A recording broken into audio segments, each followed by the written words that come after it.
12 years. Can you believe it's been 12 years since the first Hunter x Hunter movie released? This movie is as old as Gon and Killua. So if you clicked the video despite looking at the thumbnail, I appreciate it, as that thumbnail is by far the most fun I had making one. And not just because of haha gay, though it kind of is a reason. The Hunter x Hunter movies. Yeah, those are a thing. If you're like me, you forgot they exist. And honestly, for a good reason. As a while ago, I watched the first Hunter x Hunter movie for the first time, and it was so bad, but so funny. And I had to make a video going through everything, as what the hell is this fanfic movie, where a dead Uvo fights Gon and Killua? Did you hear that sentence I just said? A dead Uvo fights Gon and Killua. The movie is called Phantom Rogue. This movie came out before the Chimera Ant arc started in the anime, which also explains why it's so bad. And in case it wasn't obvious, the movie was not written by Togashi. But this movie does have an interesting premise, so I don't know how they fucked it up, the execution and the story. As the name implies, it revolves around the Phantom Troop, specifically a previous member of the Phantom Troop, number 4, the person Hisoka replaced. His name is Omokage, and well, he fucking sucks. The only thing that's somewhat cool about him is his ability to make dolls of people and steal their eyes. And you think with it revolving on a previous Phantom Troop member, this movie would be interesting or have an interesting story, but nope, this movie does not have a story, despite how much it tries to gaslight us into thinking it does have a story. It's just Omokage stealing eyes, the end. But I want to go through the movie and just share it with you, as I'm sure many forgot how bad and funny this movie is. The movie starts edgy as hell, with Killua all moody in the rain, with lightning striking. Madhouse really loves the whole edgy / emo Killua angle so much. As who doesn't remember the iconic first ending of Hunter x Hunter, with Killua and tears of blood coming out? This is some Tumblr stuff right here. All he needs is My Chemical Romance playing in the background.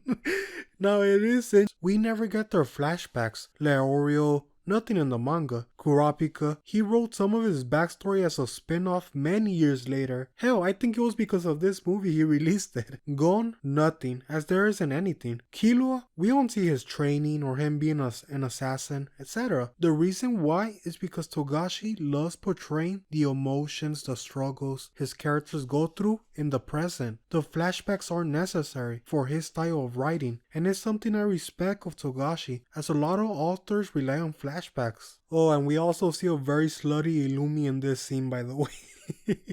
So you know what? I'll forgive the movie for this Killua scene, as look at Illumi. This is such a man whore outfit, and I love it so much. So we see Killua yearn friendship with some kids playing out in the rain, by the way, as he was dreaming about the past, and he wakes up to him and Gon on a blimp, just traveling, and Killua points out how much he cares about Kurapika. Gon is on fire in this movie. He loves pointing out the gay in everyone. Thus, one of the greatest screenshots was born, I see. So we then get Kurapika telling us his backstory, which is the spin-off that Togashi wrote, and my god, did this movie butcher the only canon material they have. Like why? I'm so confused why they couldn't adapt a spin-off. For some reason, they made Pyro younger and made him to be like the younger brother, when in the manga, they were the same height and age. Then there's the whole removing the biggest part of the flashback, and that being one of the biggest reasons why Kurapika wanted to leave the village and go outside, to find a doctor that can cure Pyro, as Kurapika blames himself as he was saved by Pyro, but Pyro got caught in an accident which damaged his eyes. But the movie, well, they cut all that out. Also, it's a crime that instead of adding the actual characters Togashi created during this flashback, the movie decided to change the designs to the typical NPC designs. So after this horrible flashback, we then travel into Hisoka's POV. And it turns out Kurapika can see what the fake Pyro sees, as he did steal Kurapika's eyes. So Kurapika describes what he sees so Leorio can draw it with his master art skills, so they can find out where this fake Pyro is to get his eyes back. And we get this montage of them trying to find the antagonist's hideout, and we are treated to my favorite shot in the entire movie. Look at these two goobers. As they keep looking, this is when Gon runs into the real antagonist of this movie. Her name is Retz, and the reason why I say she's the real antagonist, look at this scene. This is why. 紹介するよキリはこの子は人形師の列さっき知り合って友達になったんだ。よろしく。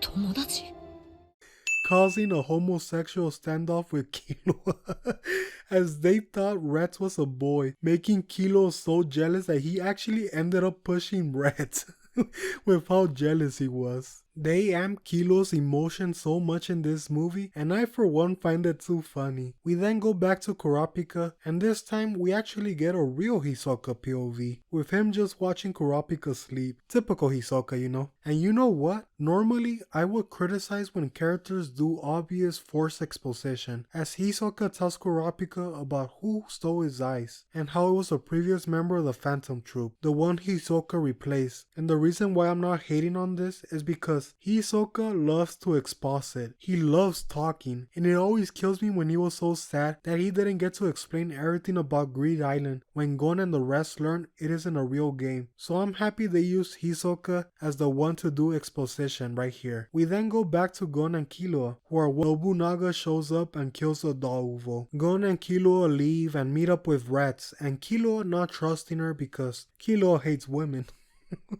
And then Killua gets his trauma flashbacks, you know, the normal homosexual experience, which then leads to Rats leading them by doll Illumi, which then leads to the funniest moment in the whole movie, and I can't. Killua runs away and is going to let a train run is going to me, but this is so dramatic and I love it. This feels like the ultimate fanfic. Now sure, Killua would die for Gon and would feel super guilty if he ever did run away. But the thing is, him finding a train track to die by a train running him over would not be the first thing he decides to do. But sure, this is what I, a straight homosexual, would do, but Killua, I never see him doing this. He will go back to help Gon and set things right. But I can't hate these scenes despite how bad they are and out of character they are, just because they are very funny, as like I said, they amplify some characteristics of these characters like Killua's struggles, where in the canon material, the majority of the time, Killua wasn't always edgy or emo, remembering his traumas or worries, but this movie, he's always thinking about them. But in canon material, Killua is pretty much chilling, having fun with Gon, etc. But back to the movie. Gon then comes in rescuing Killua in such a funny way. And Gon is fine being in a toxic relationship apparently. You know what, this is accurate. Just look at his relationship with Jin, who he admires despite him abandoning him. So I can see Gon saying this in the canon material. And then comes in the other gay couple. And they discover where Omokage's real hideout is, as we then transition to Omokage and Rats, who is his little sister by the way. The climactic showdown begins, as Gon and the rest finally arrive, and it's Kurapika and Leorio versus Doll Pyro, and Leorio out here giving Kurapika some homosexual motivation, by telling him he has him now. So this was pretty nice. Then we have Gon and Killua versus the doll Illumi, and they win by the power of friendship. I can't. This is not Hunter x Hunter at all. And thus, Gon and Kurapika regain their eyes. And now it's time to fight Omokage, who reveals he made dolls of all the Phantom Troop. And this is when he uses Chain Gel on Omokage. And this is when Rats kills him, proving my point, she is the main antagonist. Oh, and then the real Phantom Troop shows up by the way. What? I hate this so much. Like, why? They didn't need to be here. The fact they see Kurapika and talk pretty chill with him, especially Nobunaga, as he hates him so much for what he did to Uvo. And they just have this chill conversation saying, yeah, we can't do nothing now. Fun talking to you, I guess. And this is right after the York New arc, when their anger is pretty much at the max. So this is why I hate it. And thus ends the movie with Gon, Killua, Leorio, and Kurapika watching the place burn down. And all of them saying their dreams / motivations. What? This really is for the viewers who haven't watched Hunter x Hunter, as they literally tell us, the viewers, hey, in case you don't know or don't remember, Leorio wants to become a doctor. Kurapika wants to find the eyes of his clan. Former troop member being the main antagonist will be a good story, but nope, all he does is steal eyes just because. Something about his sister, but I couldn't care less. I can't bring myself to actually write a review of this movie. I really just wanted to share how funny this movie is. So this is way different than my usual videos I upload. So I hope whoever clicked on this video and watched the entire thing, I hope you enjoyed my commentary, I guess, as I plan on making another one, as I plan on watching the second movie. So look forward to that if you enjoyed this video. Bye.